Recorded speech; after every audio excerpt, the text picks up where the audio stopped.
Selamat malam. Sampai Bukan malam Pak, sore. selamat sore. Bertemu kembali bersama kita tetap di tongkrongan Sawo Mazhab Molowaru. Kali ini kita kedatangan banyak sekali Pergerakan mahasiswa Islam ini. ya, ada teman-teman dari pergerakan, ada juga yang lagi melakukan diskus rapat ya, musyawarah. Terus kita juga kedatangan Mas Asep. Oke. Kita akan membicarakan apa ini, Pak? Apa aja? Apa saja ya? Apa aja? Kita kan memang produsen gagasan Pak. Iya. Rolling Stone. Gelundung. Nobel. Apa Asep? Tadi seharian kita nyetel lagu ya, Asep ya? Dari lagu barat, mencari inspirasi. Sempat saya tadi keseliut tidur sebentar karena cuacanya tadi agak mendukung untuk tidur sebentar hibernasi ya, ditemani dengan lagu-lagu yang di setel oleh Asep tadi, lagu-lagu instrumen terkait dengan lagu-lagu ini Pak, lagu-lagu yang menjadi selera anak-anak masa muda ini. Saya kaget tadi, Asep tadi nyetel lagu itu lagu-lagu instrumental itu menggunakan musik harpa ya. Padahal musik harpa ini kan bukan punya kita ya Pak. Kalau kita punya kecapi ya, kecapi. Harpa ini kan konon katanya dari barat, dari Yunani. Nah, musiknya sungguh mendayu-dayu dan membuat orang itu jadi terharu Pak. Jadi hati itu ingin menangis. Melody, meleleh. Tentunya kita juga punya ya lagu-lagu yang mungkin juga bergerak di wilayah itu yang memainkan perasaan mengaduk-aduk dan membuat frekuensi yang masif gitu ya, tertentu, sehingga musik ini kadang-kadang membentuk sebuah kesadaran. Kadang musik itu juga bisa membuat atau bisa sebagai terapi gitu ya Pak.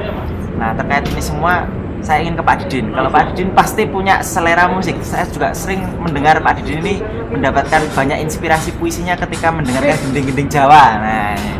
Nah ini terkait itu semua Pak. Apakah memang musik ini kadang-kadang bisa melarutkan perasaan manusia sehingga kadang-kadang intuisi ini muncul dan kecerdasan ini dibentuk oleh musik ya. Betapa mulianya kesenian ini ketika berbagai macam upaya untuk menumbuhkan kesadaran dan kebijaksanaan itu buntu, komunikasi buntu, lalu seni menjawabnya. Nah, ini.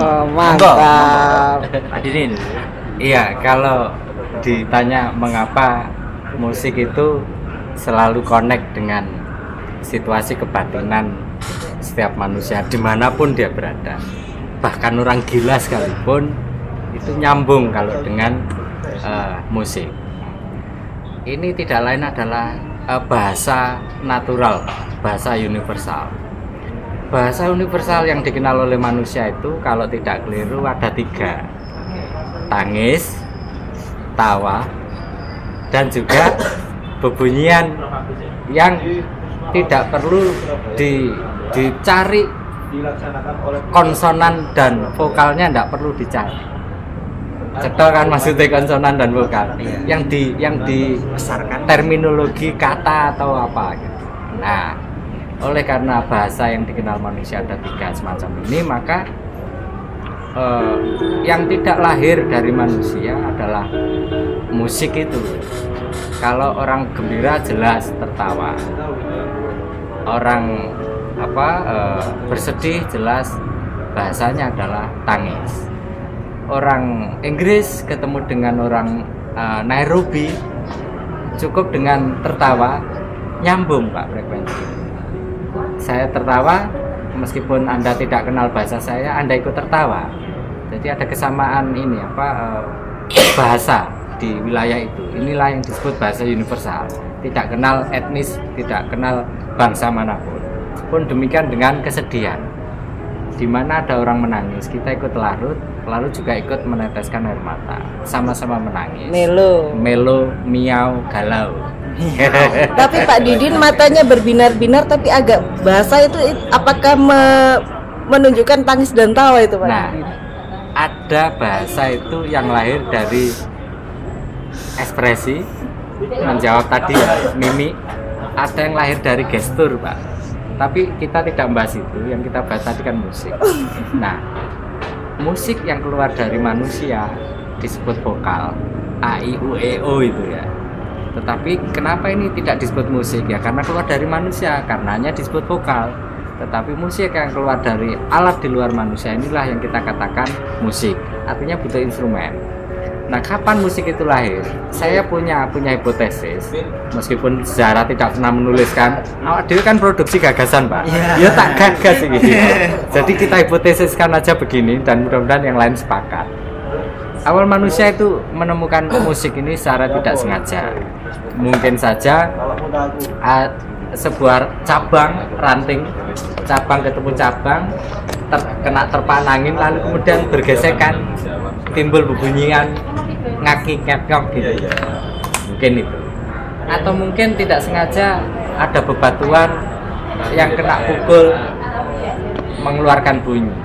Semakin tipis batunya bunyinya akan semakin nyaring, sehingga dari yang padat sampai yang tipis itu mengeluarkan bebunyian yang berbeda-beda. Mungkin pada saat kena pukul duk, yang satunya duk duk duk duk, akhirnya terciptalah tangga nada. Mungkin belum sempurna, tidak diatonis barangkali. Nah, perkembangan berikutnya, mengapa musik ini sampai ke arah diatonis ya? Karena memang manusia punya nalar sehingga bisa melengkapi apa yang disediakan alam yang tidak teratur tadi dibuat teratur. Maka terciptalah yang disebut dengan tangga nada. Mulai do, re, mi, fa, sol, la, si. Nah, ini pun belum sempurna. Di tengah perjalanan mungkin saja orang menemukan, loh, ini ada bunyi kok rada-rada miring. Do tidak, re juga tidak. Lalu ditemukanlah yang disebut dengan crash, nada yang naik setengah itu, Pak. Ini wong musik cetoy. Sing tak wedeni pemelotot YouTube iki ora paham musik. Jadi yes, saya paham. Naik setengah nada berarti itu crash. Kalau turun setengah nada berarti moll, kan gitu. Nah, ini pun dalam perkembangan berikutnya juga akan mengalami aliran, Pak. Sorry, bukan aliran. Orang menyebutnya pemilahan antara ini musik yang membawa kebahagiaan, happy, mengajak tertawa terus, spiritnya tumbuh, lalu disebut aja ini mayor, nada mayor gitu. Lalu kemudian ada jenis permainan tangga nada kok membawanya melangut, terus galau, miau, sendu, seneng duit dan seterusnya itu. Lalu disebutlah ini nada sebagai nada minor, Pak, minor. Nah, timbul dua pemilahan, ada mayor, ada minor. Nah, cirinya kalau nada-nada mayor itu biasanya dipakai instrumen untuk lagu-lagu yang gembira, yang minor untuk lagu-lagu yang membawa kesedihan. Nah, tapi ada yang menarik, apakah ini saklek berlaku seperti itu? Tidak juga. Ada juga orang menggunakan nada minor tetapi dibawakan dengan cara bahagia. Lah, lalu apa yang dimainkan? Orang mulai belajar, oh main tempo. Meskipun minor nadanya, kalau temponya dimainkan, dibikin beat sedemikian rupa, maka apalagi kan misalnya 2/4 tanda biramanya terus ngebeat gitu, Pak. Oh, jadinya gembira. Kalau tidak percaya, coba putar Vivaldi yang 4 musim, 4 season. Itu ada satu lagu yang beatnya kenceng banget, tetapi nada yang dia pilih minor. Tapi saya happy dengan itu. Artinya apa? Artinya tidak berlaku saklek gitu ya, bahwa ini pasti sedih, ini pasti gembira. Tinggal memainkan temponya saja. Nah, terkait dengan harpa tadi, mengapa Barat lebih lengkap nadanya? Karena orang Barat itu kecenderungannya gampang menerima hal-hal baru, apapun dia terima. Sehingga ketika ada nada baru, dia terima begitu saja, lalu diciptakan instrumennya. Lah, orang Timur ini agak susah menerima hal baru karena apa ya? Ada kebijakan yang harus dijaga, kearifan yang harus dijaga. Sehingga kalau ketemunya hanya ada 5 nada, ya sudah 5 nada ini. Lalu muncullah sebuah nama untuk itu sebagai musik pentatonis. karena hanya ada do, re, mi, dan sol lah. Siji loro telu 5 6, empatnya ditinggal. Adapun agak lengkap itu pun tidak seutuhnya. Misalnya untuk menyebut gending pelok itu yang 1 2 3 4 5 6 pi itu. Pi-nya ini kan 7 tidak utuh itu. Nah, karena 7 ini tidak utuh, maka dia menggeser nada di bawahnya. Digeser sedikit-sedikit akhirnya semua ngalah. Ada kekalahan-kekalahan yang disandang oleh nada-nada pelok ini. Iki lek ditonton jeung Rama Ijan. Oh, dudine pinter emang eramu. Karena harus ngalah-ngalah ya, dilaras di situ Pak supaya kalah nada. Sehingga pi ini menggeser 6 mengurangi sedikit nadanya, 6 mengurangi 5, 5 mengurangi 4 dan seterusnya. Ketemulah pelok gitu Pak. Terus aku nang dina iki ngomong. Ya situ dulu. Intinya sebentar.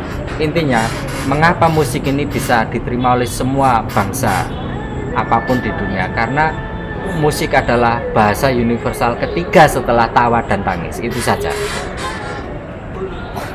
Oke.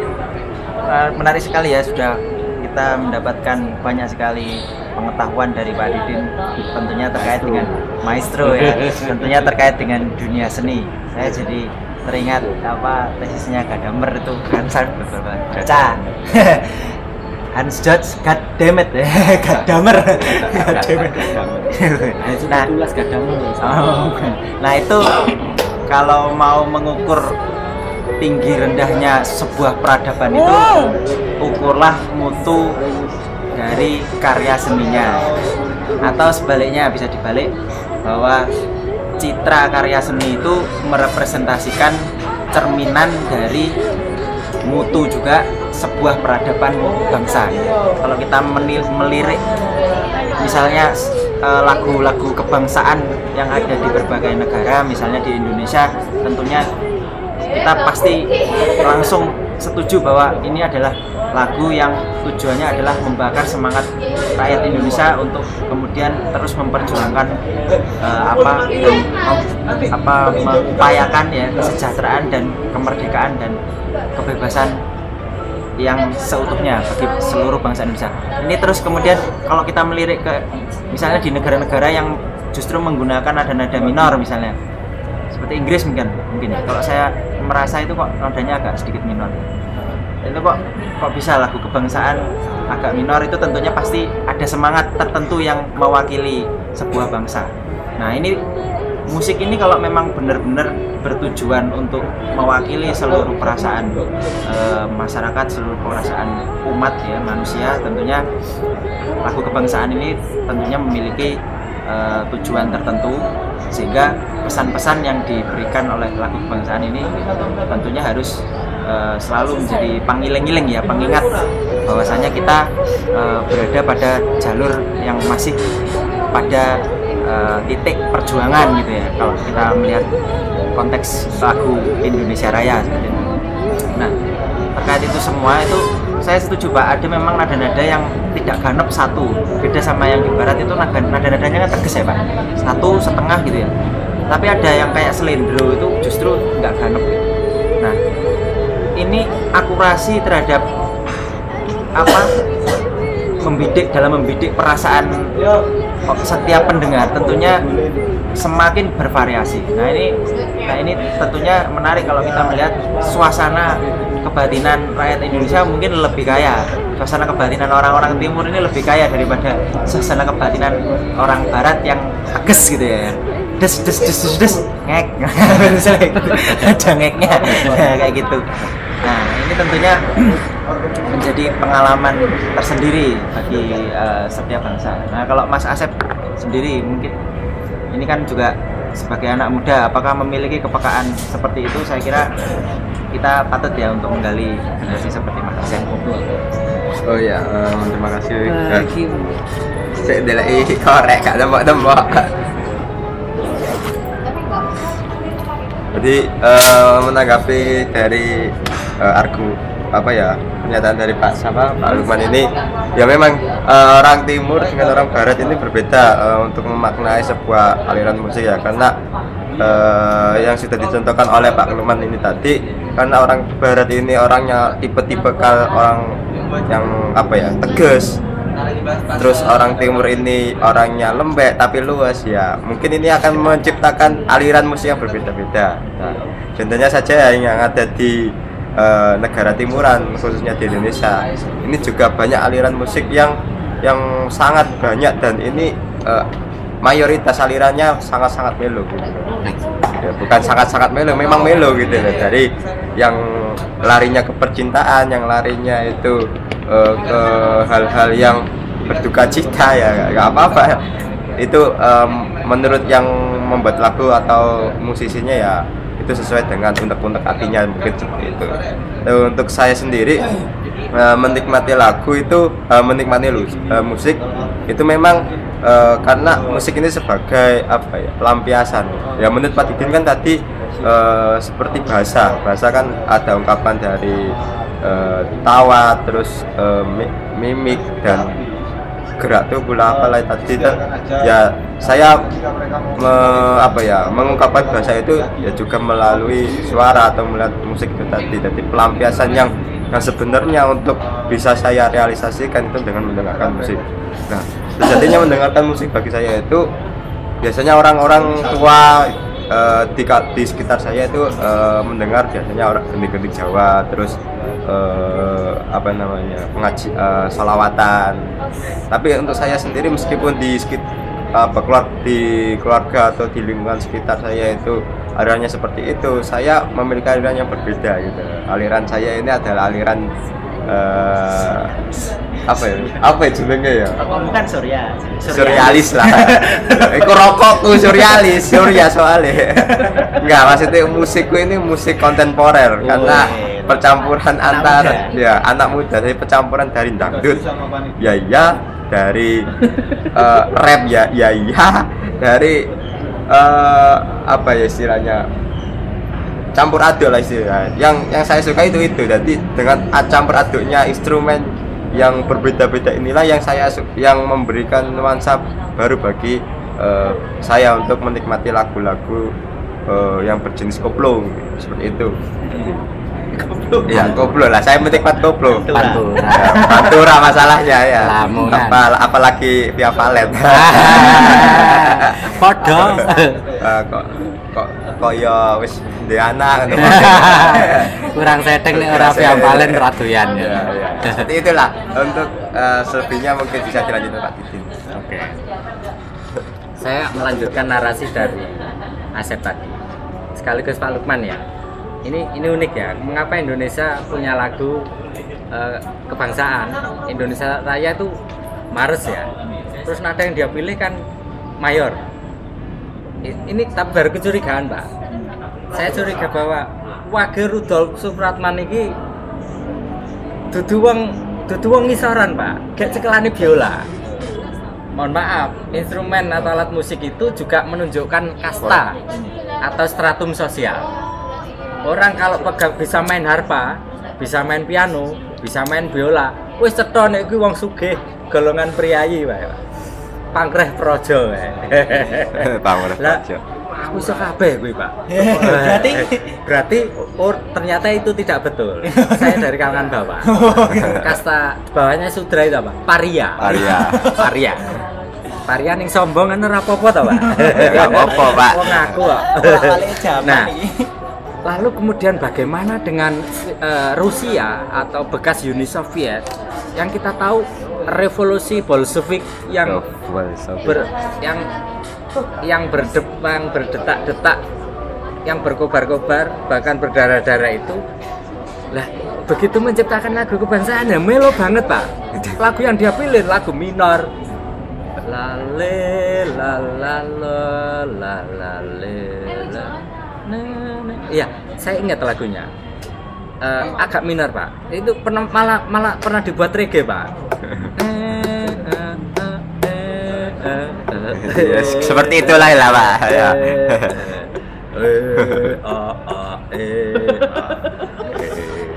O a a o a o a a o a o a a o. Teknik suara gede aku kejahatan senjata gak sih perang gitu. Itu dibaterai kayak Pak. Krek krek krek krek krek krek krek krek krek krek krek krek. Nah, model-model lagu yang keluar dari sebuah revolusi yang teramat keras macam itu, lalu yang muncul nada minor. Nah, ini sekali lagi juga saya curigai, mengapa lagu minor yang dia pilih? Mohon maaf, revolusi Bolshevik itu revolusinya kaum petani, kaum buruh, orang-orang miskin yang selama ini ditindas oleh Tsar Nikolai itu, sehingga mereka hidupnya terjepit, miskin, compang-camping, sehingga apa yang dia rasakan adalah derita. Lah derita ini ketika diekspresikan yang keluar ya seperti minor toh Pak. ACJ Wage Rudolf Supratman kayak priayi ya, carane biola. Tentu pilihannya adalah mayor. Tapi ini baru kecurigaan, hipotesis, belum tentu benar. Kalaupun benar ya ini produsen gagasan toh Pak. Nyambung ke kontemporernya orang Pantura. Mengapa Asep yang asli Lamongan, yang di pesisiran itu selera musiknya kontemporer? Ini tidak lepas dari karakter geografis Pak. Bahwa setiap manusia yang hidup di geografi pantai itu adalah manusia yang vulgar, yang menerima hal-hal baru, yang selalu welcome terhadap anasir apapun yang masuk. Kena Melayu ya mendayu-dayu kayak wong Malaysia, Brunei, Sumatera. Kena India ya berdangdut. Kena Padang Pasiran ya akhirnya japet. Kelebon karo Beatles ya akhirnya dadi Ghost Plus kae Pak. Kayak kan wong Tuban asli. Pantura juga. Ngono lho. Iya. Nah, lalu kemudian hari ini karena geografi ini sudah dikamuflase sedemikian rupa oleh teknologi informatika, maka perubahan-perubahan sikap, hobi, minat-minat ini tidak lagi terpengaruh oleh ini basis geografinya, tapi justru pada seberapa deras informasi itu masuk, sehingga si Asep ini sejatinya adalah kurban. Dia menyukai koplo, Melayu, dangdut, sekaligus seneng nge-rap. Lah, kamu kok cetha rap ini aliran musik dari mana? Kenapa tidak pilih mantra? Wong kita udah punya loh ya, mantra nenek moyang ini. Wong wilayah sekarang bawono langgeng sekar mayang. Ini kalau dilanjutkan kan nge-rap banget. Nah, tetapi yang dia pilih Asep adalah rap yang selalu menghujat, caci maki, miso-miso kayak Pak. Meskipun kata rap ini juga sejatinya kata yang indah, rima, akapela dan pum. Jadi ada ritmenya, ada akapela dan ada puisinya, rap. Tapi kecekel wong negro yang ngono kae miso tok kae. Apa puisinya memang miso? Ya kita ndak tahu. Hunus. Dirong Inggris kalah hunus. Hunus iki ya pedang kae. Nah, saya pikir apa yang disandang Asep ini bukan monopoli Asep saja, tapi generasi muda yang lain-lain ini juga mengidap penyakit yang sama. Terpaan informasi yang sedemikian rupa sehingga generasi muda karakternya menjadi tergerus. Nah, salahkah mereka? Enggak, mereka ini korban kok. Sing salah cetha iki wong tuwek. Kenapa mereka tidak becus mengusung keroncong sehingga diminati generasi muda? Kenapa orang-orang tua itu tidak bisa membranding selindro, pelok, jamong, pangkur, godril, sampak dor, serampat, samira dan seterusnya? Lah aku apal gending, Mbak. Ke Pak Lukman lagi. Oke. Saya. Oke.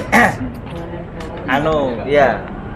Kenapa kok malah halal selendro, serampat ya, pelok ya, dengan nada-nada nung lah, itu yang memiliki unsur-unsur esoteris ya, apa falsafah dan apa makna-makna di balik kenyataan ya yang perlu disingkap ya, sehingga kalaupun memang penelitiannya orang barat itu benar ya, kalau mereka menganggap otak manusia itu ternyata bereaksi terhadap vibrasi. Tentunya musik ini memiliki vibrasi tertentu. Kalaupun vibrasi yang yang dibentuk itu atau yang dikeluarkan itu cenderung berapa hertz atau frekuensinya memiliki getaran yang cukup tinggi, tentunya nanti akan membentuk pola-pola tertentu ya. Neuron-neuron ini konon katanya ini langsung bereaksi terhadap vibrasi gitu. Sehingga musik sebagai brainwave, gelombang otak. Nah, sehingga musik yang ternyata sangat vital ini membentuk karakteristik manusia. Saya takutnya ya, kita ini mengadopsi frekuensi-frekuensi yang pada akhirnya akan membahayakan gitu ya. Nah, frekuensi brainwave, dan kita menciptakan vibrasi-vibrasi di mana di situ terdapat goncangan-goncangan dan risiko yang cukup bisa diwaspadai gitu ya. Artinya kalaupun vibrasi ini menimbulkan amarah ya, vibrasi ini menimbulkan kecurigaan dan prasangka yang terlalu besar, tentunya ini ketika diakumulasi sebagai mass vibration, pada akhirnya juga akan menimbulkan satu reaksi tertentu gitu. Nah, saya ingin kesini kok kelihatannya musik-musik yang ingin kembali ke natur itu, yang brainwave, yang konon katanya brainwave yang paling ideal itu kan mendengarkan suara alam ya. Apa itu Schumann resonance itu katanya. Yang paling ideal suara rotasi bumi itu sekitar 7,2 Hz. Yang itu bisa menyelaraskan otak manusia ya pada kondisi hening ya.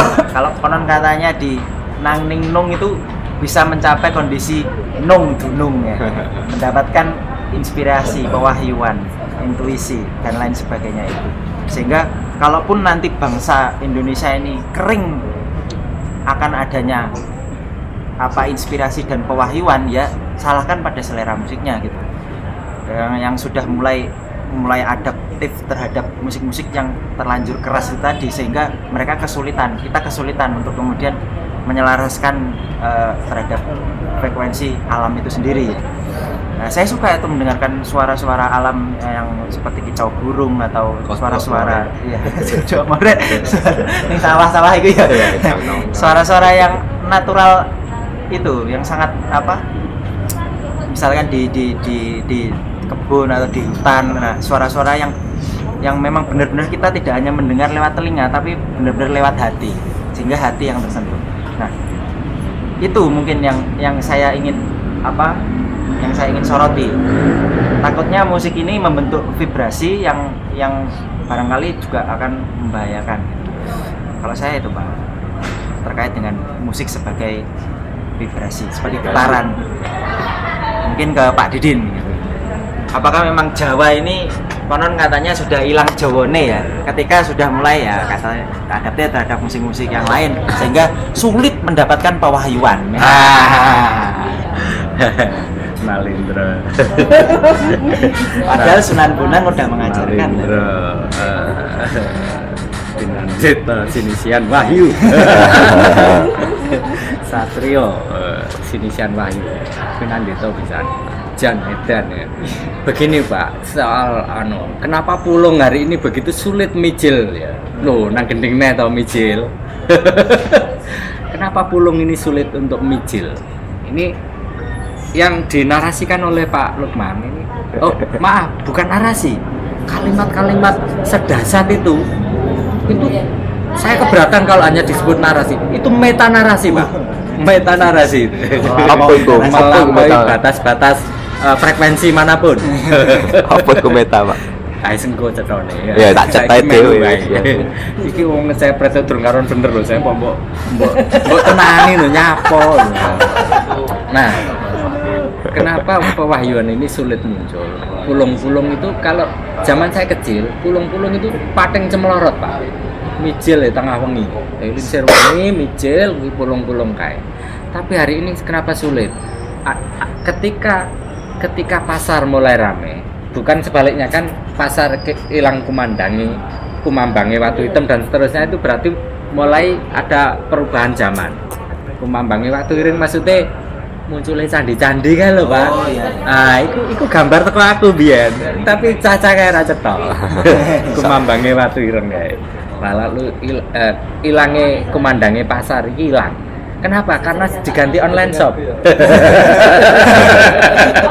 Ini mal-mal kayak mulai sepi, ganti online shop ya. Kumandangnya sudah hilang.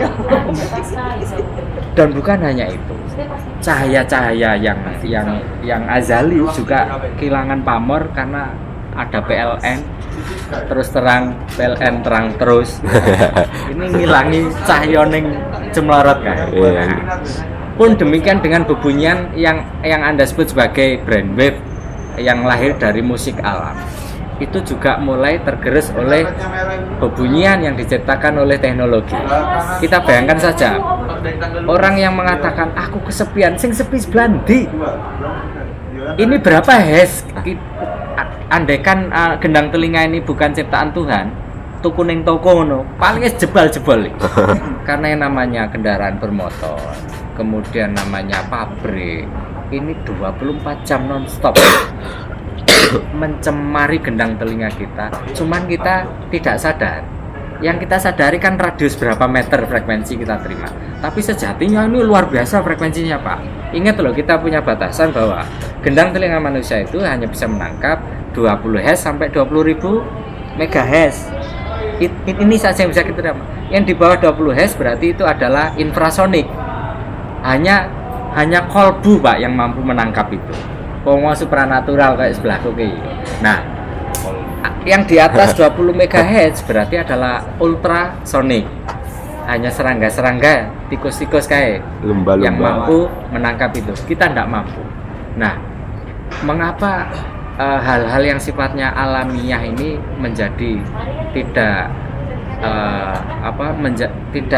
mampu membentuk kesadaran manusia? Karena kita dikalahkan oleh kreasi kebudayaan dalam hal bermusik. Musik kalau dulu kan unplugged, akustik, semuanya mengandalkan gema atau ruang-ruang. Hari ini ndak, harus dijojoh dengan listrik dulu baru meraung-raung. Lah kita tahu seorang yang lahir di dalam sebuah tradisi diatonis, akustik, klasik, maka orang ini akan tumbuh besar dengan jiwa yang laras dengan alam, harmoni, kelakuannya santun. Bedakan dengan seorang anak yang dia gemar sekali mendengarkan musik heavy metal, rock, thrash metal, deathcore melodic, satanik dan seterusnya. Wis cetha nek bocah iki brangasan. Ora tidur, ora sopan. Ojo, sik, engko arek-arek ngamuk mbak. Oh iya. Arek-arek golongan hardcore kaya kancaku kabeh. Oh iya betul. Underground kaya kancaku. Saya juga ralat. Tapi tidak saya cuma tak ralat ya. Biarkan yang lain dengar.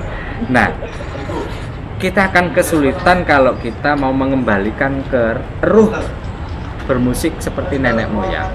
Kesulitan kita adalah kita melawan arus besar mainstream yang namanya adalah genre barat.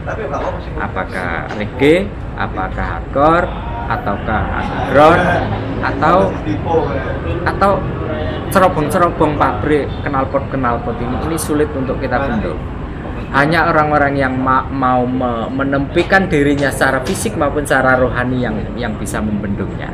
Dan kita tidak bisa mengharapkan besar dari generasi untuk mau menyepi sejenak secara rohaniah minimal.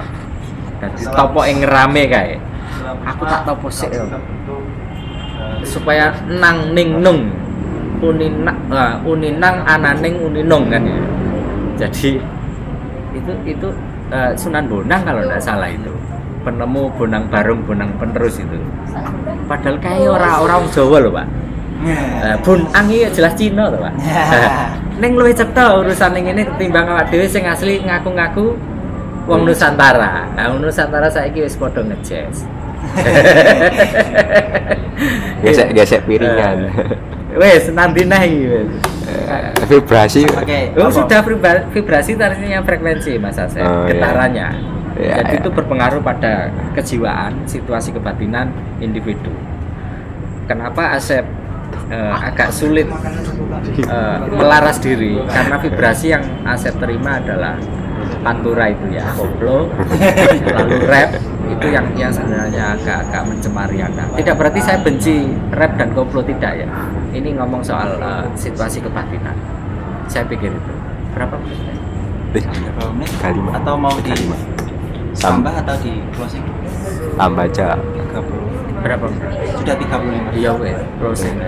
Oke, banyak sekali yang bisa kita petik dari diskusi kali ini dan tentunya ini sangat mencakup dengan aspek yang sangat sederhana sebenarnya, tapi juga mencakup aspek yang sangat besar yang bahkan bisa menjadi perenungan bagi kita semua ya, kita semua bahwasanya kita perlu juga selektif ya, memilih selera dan kembali menemukan dan mengenali jati diri kita masing-masing ya. Kenalilah dirimu ya. Seperti itu ya. Oke, diskusi kali ini cukup saya tutup sekian. Terima kasih atas pemaparan dari teman-teman. Assalamualaikum warahmatullahi wabarakatuh. Waalaikumsalam. Allahumma sholli ala Muhammad. Allahumma sholli alaihi.